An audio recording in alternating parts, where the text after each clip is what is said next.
Mga kapuso, atong ilailahon kining batan-ong lalaki nga bisan pa man kung nagbalhin-balhin og eskwelahan, nagpabilin gihapong achiever, busa certified bisdak bay gayud siya. Ani ang report.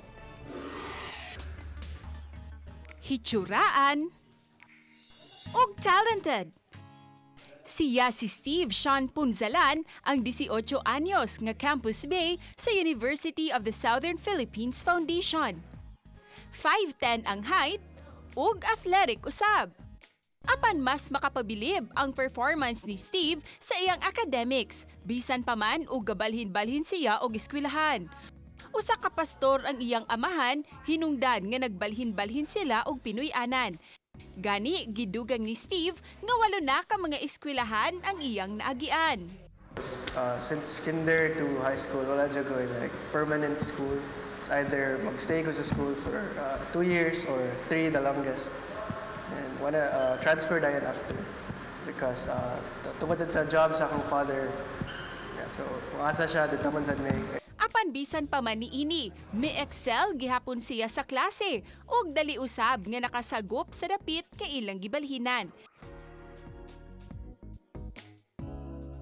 Niadtong grade 1 to grade 4 pa siya, first honor siya ug achiever gihapon hangtod nga mi high school.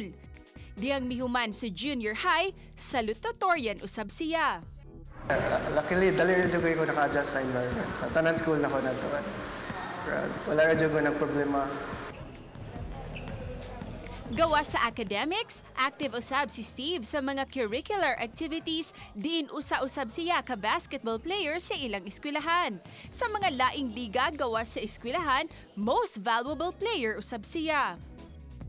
Himiguhan ko ay siya, ma'am, kanang dagang siya barkada niya.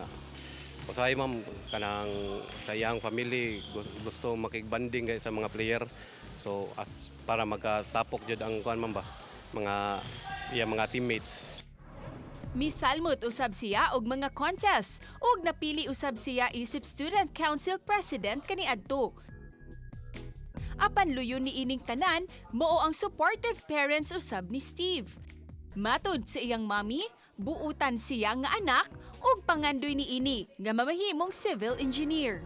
Murag akong feeling, mami, kanang murag ang akong i-build mga churches. So I told him na pledge na nimo sa Ginoo, imo gyud na siyang kanang tumanon.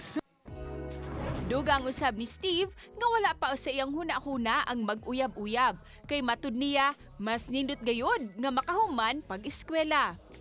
Feel na ko na mas ganahan ko na mas dapat ako i-develop akong self first before ko mangita og lain. Uban ni Lian Sinkulan ug Jovel Ubiso, Cecil Kibod Castro, Balitang Bisdak.